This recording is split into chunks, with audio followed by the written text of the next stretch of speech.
Assalamualaikum warahmatullahi wabarakatuh. Alhamdulillahilladzi hadana likitabih wa faddalana ala sairil umam bi akrami ahbabih. Hamdan yastajibul marghubi min ridhaih wa yasta'tiful mahzuna min ataih. Wa yaj'alna minasyakirina li na'amihi was-sabirina ala balaihi wal 'arifina li awliyaihi wa alaihi. Asyhadu an la ilaha illallah wahdahu la syarikalah wa asyhadu anna Muhammadan abduhu wa rasuluh la nabiyya wa la rasula ba'dah amma ba'd. Ibu-ibu, bapak-bapak dan saudara-saudaraku jamaah kajian Ahad pagi Masjid Islamic Center Universitas Ahmad Dahlan yang berbahagia, rahimani wa rahimakumullah. Pada kajian kita pagi ini kita akan mengkaji seputar keutamaan sekaligus amalan-amalan yang disyariatkan pada salah satu bulan yang termasuk Ashhurul Hurum, yaitu bulan-bulan spesial yang memiliki keutamaan dan disucikan oleh Allah dan Rasul-Nya. Tetapi memahami satu ayat atau hadis Nabi yang menjelaskan tentang keutamaan bulan-bulan tertentu, itu hendaknya kita pahami secara maksimal, secara ideal.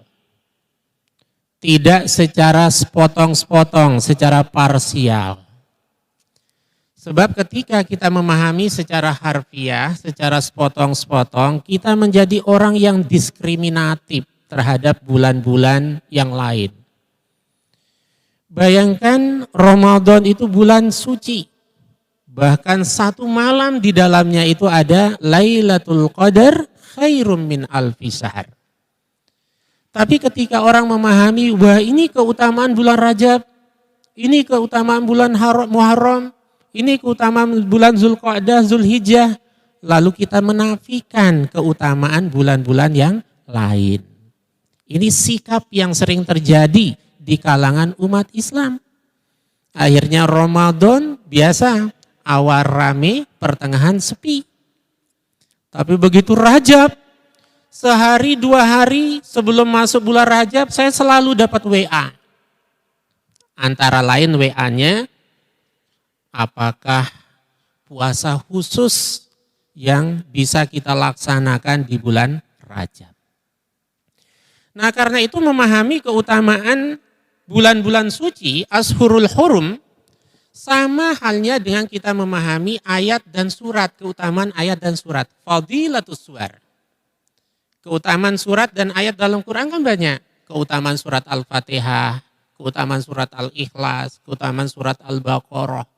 Tetapi yang dibaca kadang keutamaan ayat dan surat tertentu. Yasin itu qalbul Quran, jantungnya Quran.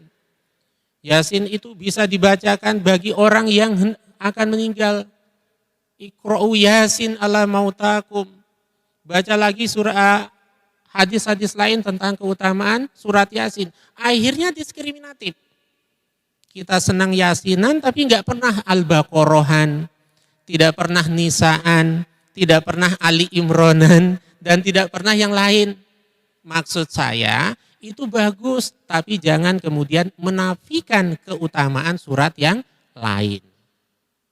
Nah sama halnya dengan keutamaan surat Ashhurul Hurum ini. Zulqa'dah, Zulhijjah, Muharram. Ditambah satu lagi Rajab, termasuk Ashhurul Hurum.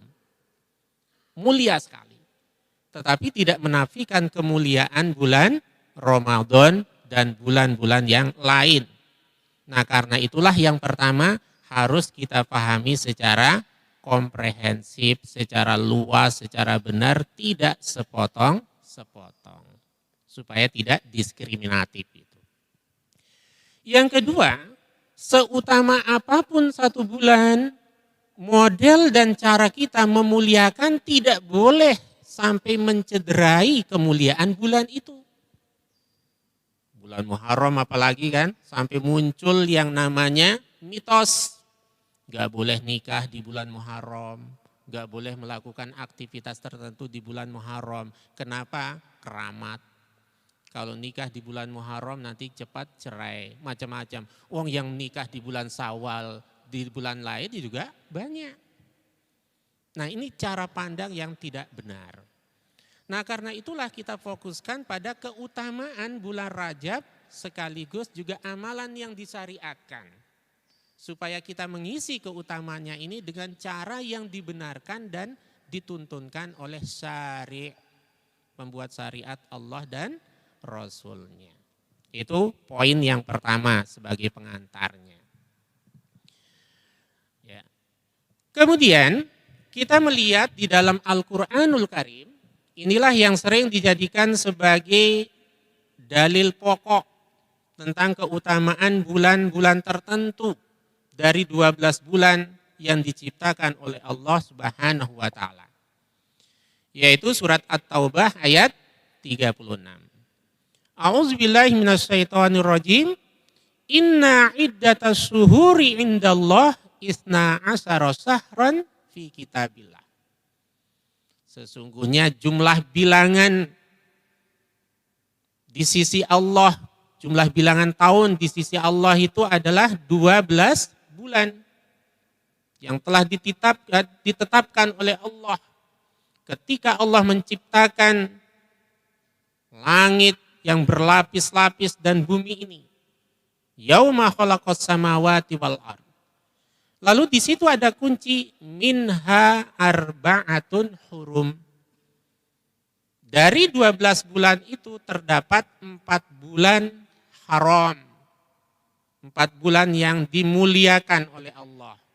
Masjidil Haram, tanah haram. Jadi haram itu bukan haram dalam pengertian kebalikan dari halal. Tapi haram itu artinya mulia. Zalikad dinul qayyim. 4 bulan yang mulia ini kemudian ditekankan oleh Allah, yang demikian itu adalah agama yang kokoh. Artinya di dalam 4 bulan ini khususnya ada ajaran-ajaran agama, ada sejarah pembentukan hukum syariat agama Islam yang kita sebut tarikh tasyri'. Dan bahkan di antara 4 bulan mulia ini ada sejarah yang sangat mulia, dimuliakan Allah dan Rasulnya, dan juga terdapat pensyariatan ajaran Islam yang sangat mulia. Karena mulianya 4 bulan ini, fala tazlimu fihinna anfusakum. Maka janganlah kalian menzolimi pada bulan-bulan haram itu diri kalian. Kenapa kok ayat ini mengatakan jangan zolimi diri sendiri? Siapa yang mau menzolimi dirinya sendiri? Ada kesalahan persepsi di kalangan manusia. Kalau dikatakan menzolimi seolah-olah menganiaya secara fisik. Padahal yang dimaksudkan dengan ayat ini, jangan melakukan kemaksiatan pada bulan-bulan haram ini yang menyebabkan kalian dihukum atau diazab oleh Allah. Karena itu para mufassir mengatakan menzolimi diri sendiri itu adalah irtikabul ma'asi. Melakukan kemaksiatan-kemaksiatan hakikatnya menzalimi diri sendiri, kata Allah.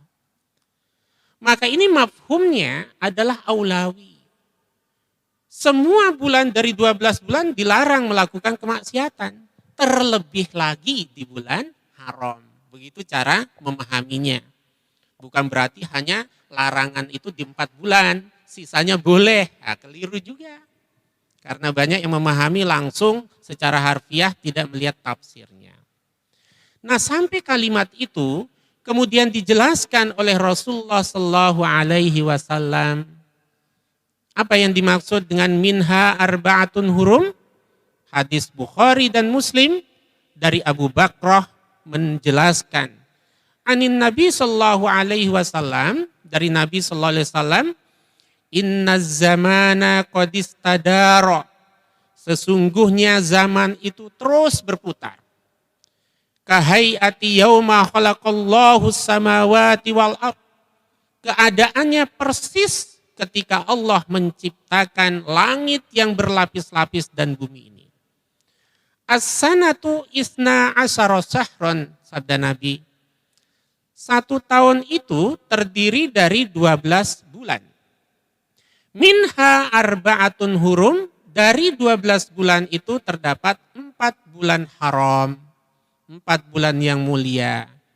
Dari 4 bulan itu, salasun mutawaliyatun, ada 3 bulan haram yang berurutan. Apa itu? Zulqa'dah, Zulhijjah, Muharram. Jadi berurutan 3 bulan ini. Zulqa'dah, Zulhijjah, Muharram. Zulqa'dah dan Zulhijjah yang mulia juga disebut dengan Ashurul Hajj, bulan-bulan haji. Kemudian Muharram itu bulan pertama di kalender Hijriah, dan di situ syarat dengan tarikh tasri Islami. Bahkan oleh 3 agama samawi awalnya, Ahlul Kitab, Yahudi, Nasrani, sangat memuliakan bulan Muharram. Kenapa Yahudi memuliakan bulan Muharram? Naja Musa alaihissalam. Karena pada saat itu Musa alaihissalam diselamatkan oleh Allah dengan memukulkan tongkatnya di lautan, terbelah sehingga beliau selamat dengan bala tentaranya. Kemudian Fir'aun dengan tentaranya musnah. Terjadi bulan Muharram. Kenapa orang Kristen atau Nasrani dulu sangat memuliakan bulan Muharram? Iznaja Isa alaihissalam. Karena di bulan Muharram Nabi Isa alaihissalam diselamatkan dari proses penyaliban para musuhnya. Rufi'a ila sama, diangkat oleh Allah dengan cara Allah dan kekuasaan Allah.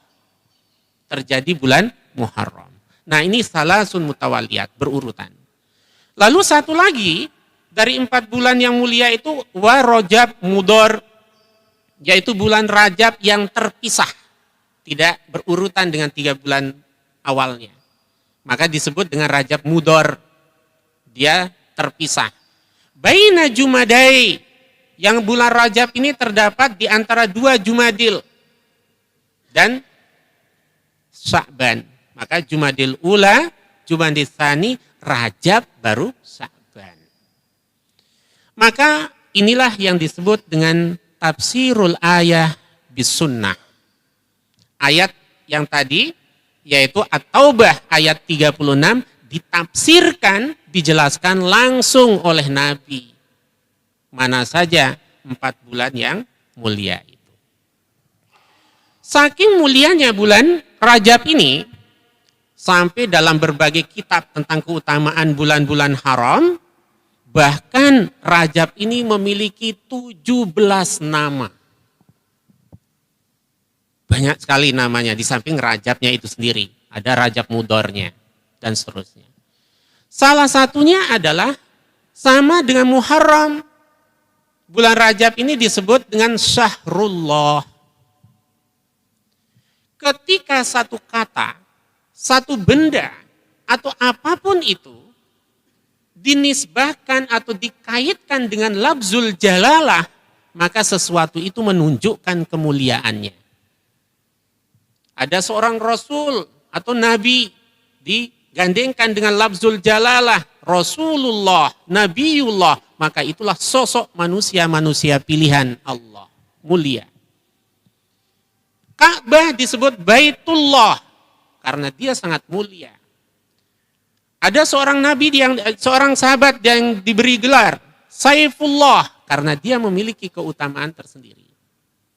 Maka ketika kata, benda, atau apapun ciptaan Allah digandengkan dengan lafzul jalalah, ada mutiara yang tersimpan di dalam sesuatu itu.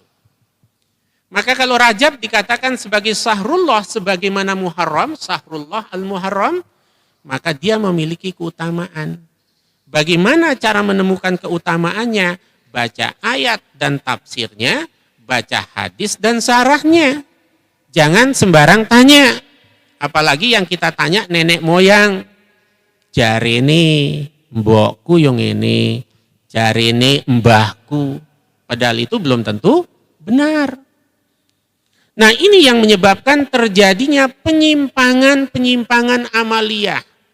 Karena yang ditanya bukan Quran dan tafsirnya, bukan hadis dan syarahnya, tetapi omongan yang dari orang ke orang secara turun-temurun. Maka muncullah apa yang kita sebut dengan mitologi, mitos.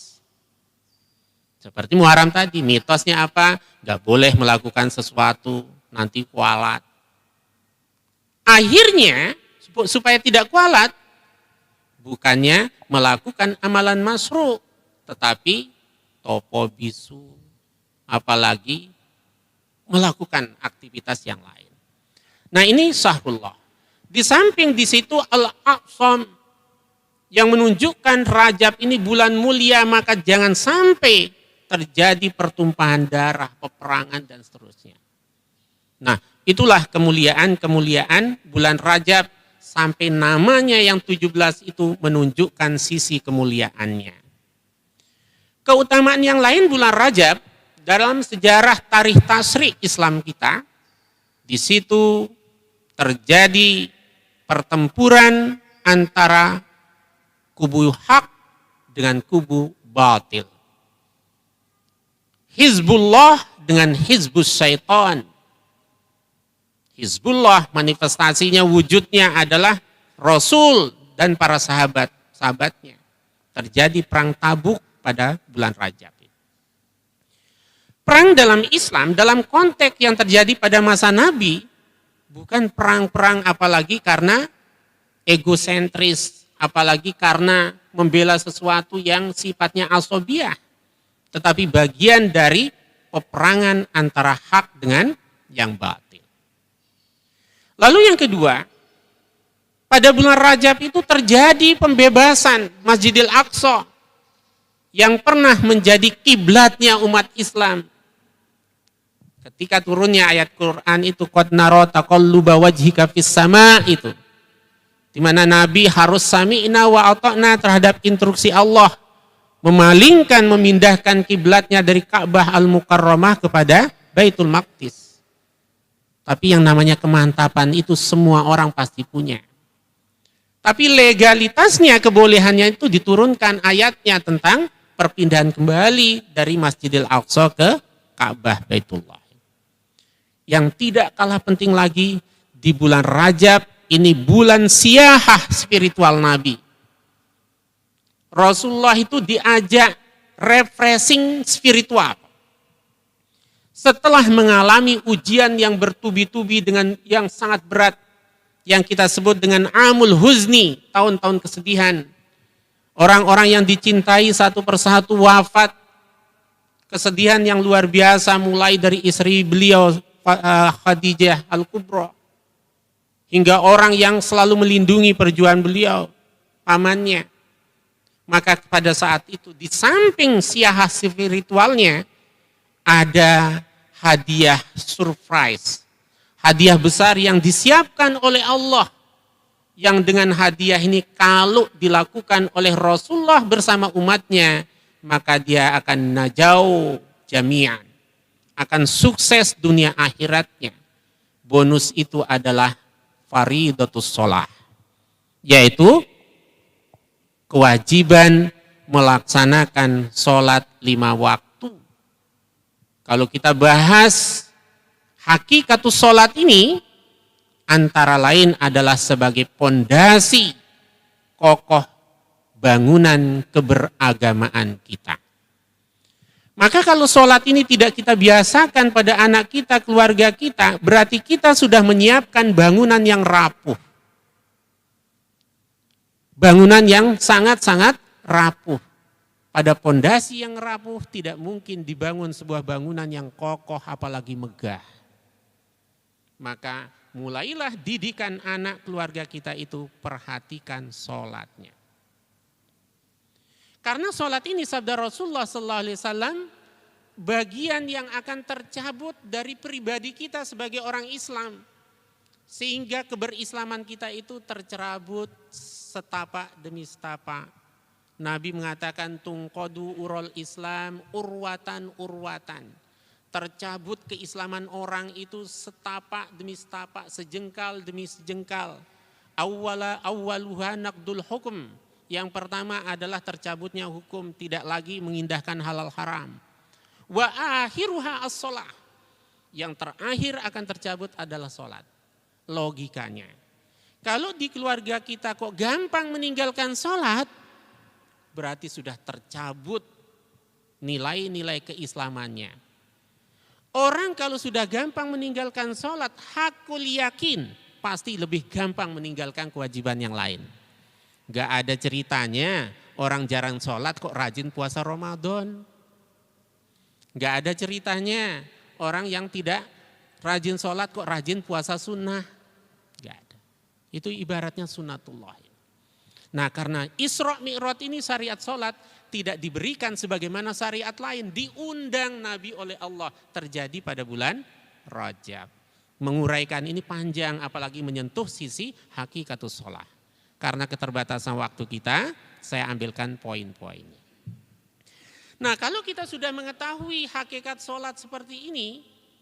Pertanyaannya lalu dengan apa kita isi kemuliaan bulan Rajab ini? Inilah stressingnya, disinilah penekanannya. Nanti kalau ibu-ibu, mas atau para asatizah ingin memiliki filenya nanti saya kopikan. Monggo disiapkan satu. Atau nanti saya kirimkan lewat WA. Amalan masru'. Artinya amalan-amalan yang disyariatkan, yang dituntunkan, ada legalitas dalil hukumnya. Dan itu meningkatkan kualitas iman dan ketakwaan kita kepada Allah. Yang pertama adalah, ingat kata kuncinya, memperbanyak puasa sunnah. Bukan membuat jenis puasa tersendiri. Puasa pada Kamis minggu pertama bulan Rajab. Wah keutamaannya bla bla bla macam-macam. Atau Senin misalnya pada ini. Kalau puasa Senin Kamisnya masru sunnah. Tapi menghususkan pokoknya Kamis minggu pertama. Tanggalnya apa? Pokoknya minggu pertama bulan Rajab itu. Ada lagi yang begitu masuk tanggal 1 bulan Rajab, maka WA itu berseliweran. Tanya, Rajab tanggal berapa? Akan persiapan puasa khusus. Yang disyariatkan itu adalah memperbanyak puasa-puasa sunnah. Maka kalau ingin mengisi bulan Rajab dengan puasa sunnah, ya Senin Kamis dimanfaatkan. Nanti Ayyamul Bid 13, 14, 15 Rajab dilaksanakan. Kalau kurang puas juga silahkan puasa Daud, sehari puasa sehari tidak. Itu memperbanyak. Karena dalil dan kaidah dari ibadah mahdhah itu adalah al-itba wat tauqib wal hazar. Harus berdasarkan dalil, harus merujuk pada tuntunan dan harus mengikuti aturan. Bukan menciptakan jenis amaliyah mahdhah tertentu. Karena puasa baik wajib maupun sunnah masuk kategori puasa ibadah mahdhah. Tetapi ada kata kuncinya. Ternyata sungguhnya kebiasaan puasa sunnah Nabi itu tidak hanya bulan Rajab. Di bulan-bulan lain juga beliau puasa. Maka kadang para sahabat memberikan kesaksian. Kadang kenceng puasanya Nabi, artinya terus menerus Nabi berpuasa. Di hari-hari tertentu yang kita sebut Senin Kamis. Atau puasa Daud atau Ayyamul Bid. Tetapi ketika pada bulan Rajab ini, beberapa kali atau seringkali Nabi meningkatkan kualitasnya. Tetapi tidak berarti terus-menerus. Maka dalam hadis Muslim disabdakan di situ dari Sa'id bin Jubair tentang puasa Rajabnya Nabi. Ingat puasa Rajab itu puasa di bulan Rajab. Wa nahnu yauma idzin fi Rajab. Kami saat itu berada pada bulan Rajab. Faqala, lalu beliau berkata, Sami'tu Ibnu Abbasin radhiyallahu anhuma. Saya mendengar Ibnu Abbas radhiyallahu anhuma yaqula kana Rasulullah sallallahu alaihi wasallam yasumu hatta naqula la yuftiru wa yuftiru hatta naqula la yasumu. Nah, ini maksudnya adalah tidak puasa terus-menerus, apalagi puasa wisol. Puasa pingin dapat pahala, pingin dapat surga yang tertinggi, tapi cara meraihnya yang tidak benar. Bukan dapat pahala, terjebak dalam bid'ah itu. Nah, maka di sini diberikan kesaksian oleh Ibnu Abbas, Nabi itu sering puasa, tetapi juga sering tidak puasa. Artinya memang sangat-sangat normal puasanya Nabi itu. Tidak hanya bulan Rajab, tapi bulan lain. Namun ada hadis umum yang menjelaskan tentang kesunahan puasa pada bulan-bulan haram. Nah, karena ada dalil umum tentang puasa di bulan-bulan haram, tidak ada yang mentaksisnya, maka berlaku keumumannya. Meningkatkan, memperbanyak puasa yang disunnahkan. Bukan puasa yang buat pada tanggal tertentu. Misalnya tanggal 27 Rajab, hari terjadinya Isra Mi'raj Nabi.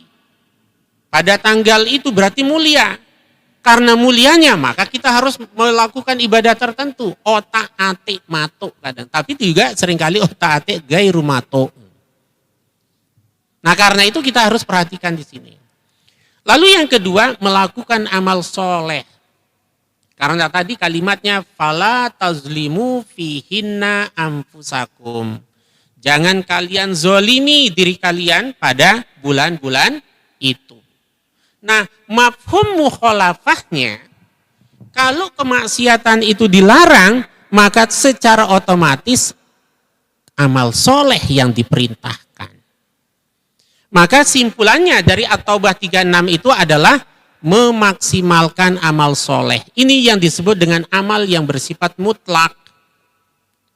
Zakat, infak, apalagi sedekah, melakukan kebaikan-kebaikan yang lain, itu boleh, amal-amal soleh.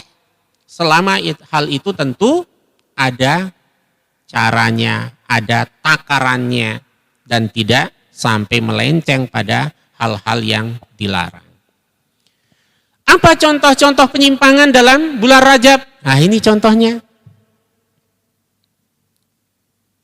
Kita harus berani menjelaskan itu, tentu dengan hikmah lewat kajian ini, sehingga nanti kalau ada yang ingin tanyakan, monggo silakan. Pertama, di kalangan komunitas tertentu kita mengenal istilah sholat rogoib. Sholat rogoib ini sholat yang dilakukan pada malam Jumat pertama, karena kan Kamisnya puasa. Tapi bukan puasa Senin Kamis dia, tapi puasa khusus hari Kamis minggu pertama di bulan Rajab. Pentahsisannya itu salah, keliru. Tapi kalau niatnya puasa Senin Kamis, masru, disunahkan. Nah, karena hari Kamisnya puasa di minggu pertama, malamnya itu sholat rogoib. Bagaimana cara sholat rogoibnya? Seperti ini.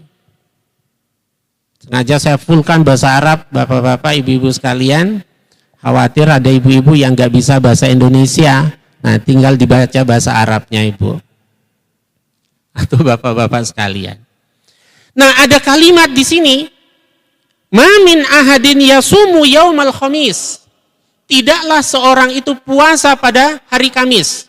Awwalu khamisin fi Rajab, yaitu Kamis pertama, minggu pertama di bulan Rajab. Summa yusalli fima bainal isya wal atamah. Lalu dia sholat setelah sholat isya. Nah, setelah sholat isya itu disebut atamah. Atamah itu awal waktu qiyamul lail. Maka Abu Bakar kan setelah masa sepuhnya, sholat lailnya di awal waktu seperti tarawih, itu namanya atamah. Yakni lailatul jumu'ati, yaitu pada malam Jumat. Berapa rakaat? Sinta asrotar marroh, 12 rakaat, 12 kali, maksudnya 12 rakaat. Kemudian dikatakan yaqra'u fi kulli raka'atin fatihatul kitab marroh. Di awal rakaat itu membaca surat Al-Fatihah. Lalu membaca surat apa? Inna anzalnahu fi lailatul qadri salasa marrat 3 kali. Inna anzalnahu fi lailatul qadri sampai akhir. Nanti bismillahirrahmanirrahim inna anzalna sampai 3 kali. Wa qul huwallahu ahad isnata asrata marrah. Setelah inna anzalna 3 kali lalu dilanjutkan dengan al-ikhlas. Berapa kali? 12 kali. Nah, itu rakaat pertama. Nanti lanjut ruku sujud, berdiri lagi.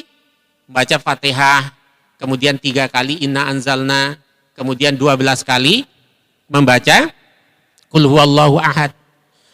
Fa iza faruga min sholati shalla ala sab'ina marrah. Maka apabila dia selesai dari sholatnya, dia membaca sholawat 70 kali.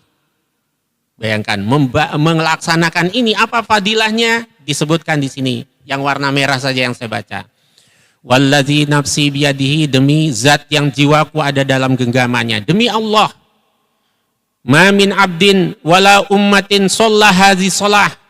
Tidaklah satu orang atau satu komunitas sholat, melaksanakan sholat jenis ini, sholat rogaib ini. Illa ghafarallahu ta'ala lahu jami'a zunubih.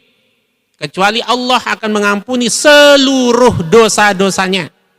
Wa in kanat mislu zabadil bahr, sekalipun sebanyak buih di lautan. Wa adadu warakil asjar, dan dosanya sejumlah daun-daun dari tumbuhan sedunia ini. Tumbuhan di Jogja, di lingkungan WAD ini aja coba kalau dihitung kira-kira berapa lembar, Bu? Dari yang daunnya kecil sampai yang besar ini. Seukuran itu dosanya diampuni semua. Wa syafa' yaumal qiyamah, dan dia akan bisa memberikan syafaat bantuan yaumal qiyamati, pada hari kiamat, fi sab'i mi'ati min ahli baitihi. 700 orang bisa diberikan syafaat dari keluarganya.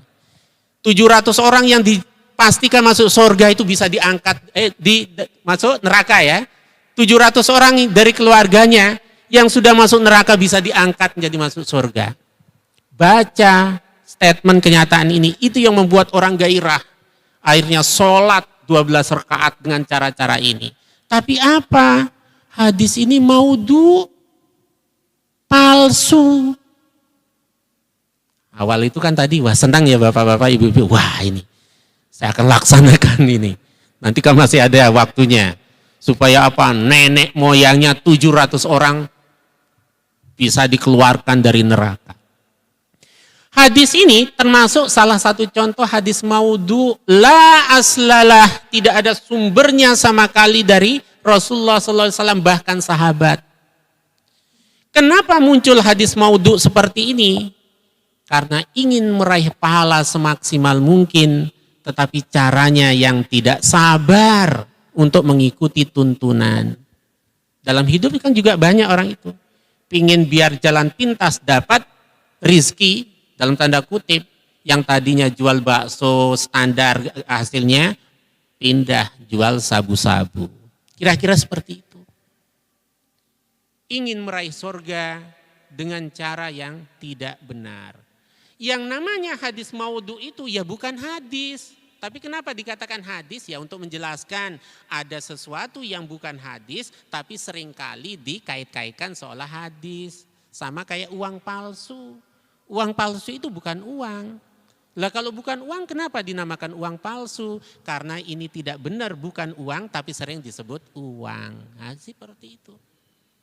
Oke, jadi clear ya.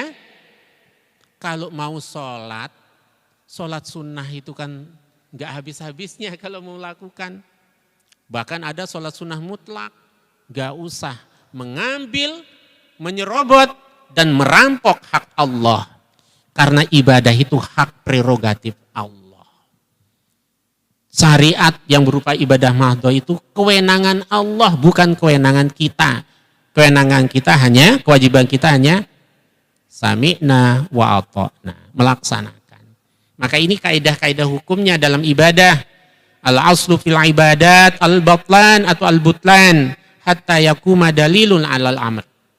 Hukum asal ibadah itu tidak boleh dilakukan, batal, haram dilakukan kecuali ada dalilnya. Kenapa kita puasa Senin Kamis? Ya karena ada hadisnya sahih. Kenapa kita puasa ayyamul bid? Karena ada hadisnya, ada dalilnya. Kenapa kita sholat? Ada dalilnya. Jangan buat-buat syariat sendiri. Man syarra'a faqad. Kata sebagian ulama Syafi'iyah, kafaro. Kalau kita membuat-buat syariat dan mengatakan ini adalah syariat Islam, padahal bukan. Nah ini. Bahkan ada satu lembaga MUI-nya Saudi, Al-Lajnah Ad-Daimah lil Buhus Al-Ilmiyah wal Ifta, dengan tegas mengatakan, adapun penghususan puasa pada hari tertentu di bulan Rajab tidak memiliki dasar dalam syariat Islam, karena tidak terdapat hadis-hadis sahih yang menjelaskan tentang keutamaan puasa khusus pada hari-hari tertentu di bulan Rajab, kecuali hadis-hadis palsu. Clear yang pertama. Yang berikutnya adalah orang seringkali tahrif, inhiraf, menyelewengkan makna hadis, tahrif itu. Hadisnya betul, hadisnya ini sahih. Kalau menggunakan standarnya Ibnu Huzaimah. Tetapi cara memahaminya kadang manipulatif. Cari-cari dalil, enggak matuk, tapi itu difahami secara tidak benar untuk melegalkan apa yang dilakukan. Coba kita baca secara detail. Qultu ya Rasulullah sallallahu alaihi wasallam, araka tasumu sahran minas suhur. Wahai Rasulullah, kata Usamah bin Zaid, saya melihat engkau ya baginda Rasul selalu puasa dari bulan ke bulan. Mata sumu min Sa'ban. Bagaimana pendapatmu tentang puasa sunnah di bulan Sa'ban? Qala, lalu Nabi menjawab, dzalika sahrun yaghfulun nasu anhu.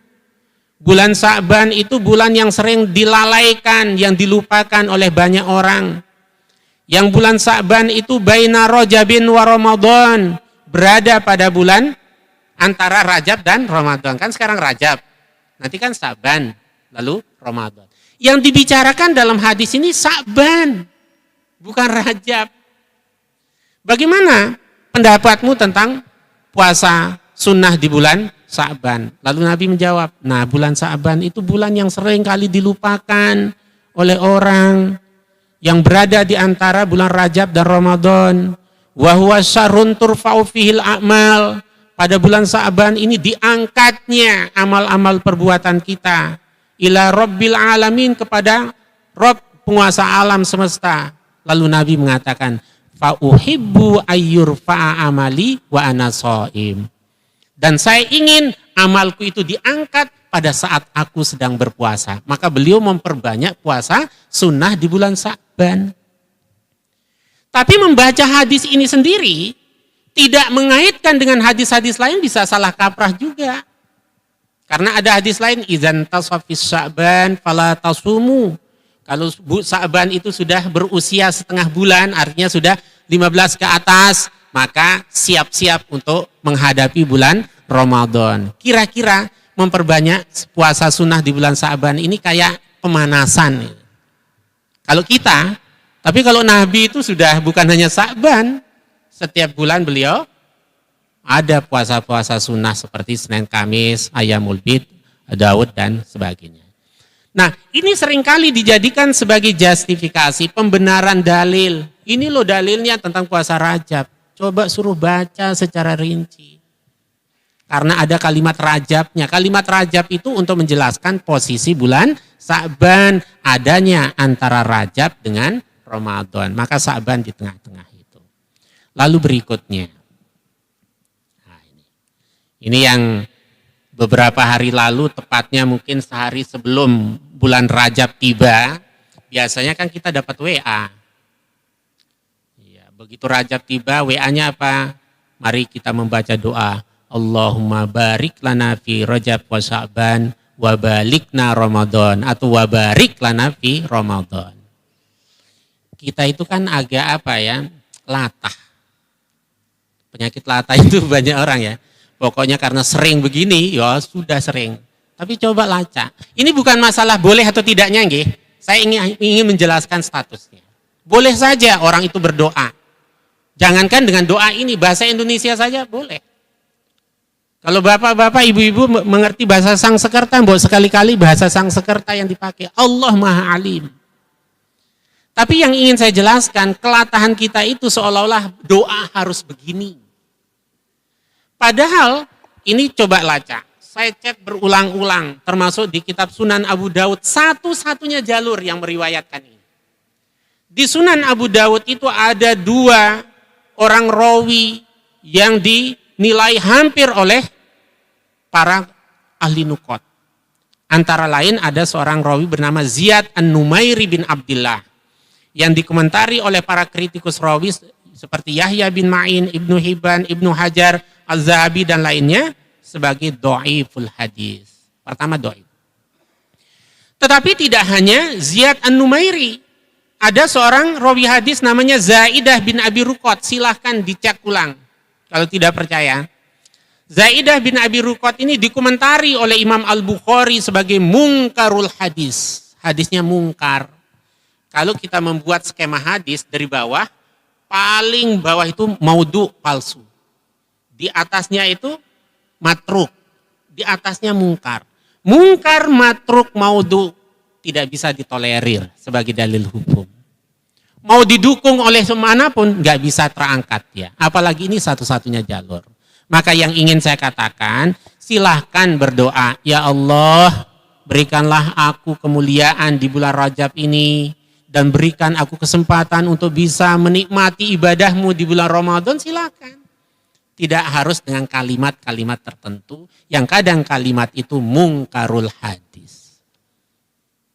Nah, ternyata dalam kitab lain oleh Muhammad Hussein Yaqub, Asrarul Muhibbin fi Ramadan, dijelaskan selesai clear. Oh, pernyataan ini bukan hadis, tapi doa para ulama dulu. Doa dia secara individual. Karena dia berbahasa Arab, ya bacanya pakai bahasa Arab. Tapi orang Indonesia kemudian menangkapnya seolah-olah harus dengan bahasa Arab, itu harus dengan kalimat itu.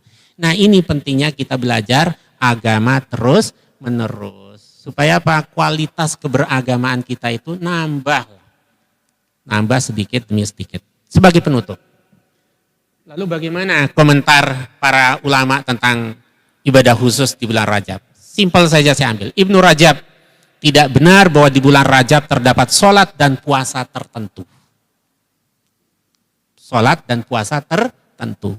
Tapi sholat sunnah, qobliyah, ba'diyah, qiyamul lail tingkatkan. Puasa Senin, Kamis dan seterusnya tingkatkan. Al-Hafiz Ibnu Hajar Al-Asqalani mengatakan, hadis-hadis tentang keutamaan puasa khusus, sholat khusus di bulan Rajab termasuk hadis dhaif, bahkan maudhu, palsu. 2. Ibnul Qayyim Al-Jauziyah mengatakan, kullu hadisin fi zikri siyami Rajaba wa sholati ba'dil layali fihi fahmun kazibun muftariun. 2 kata kunci ini pedas ini.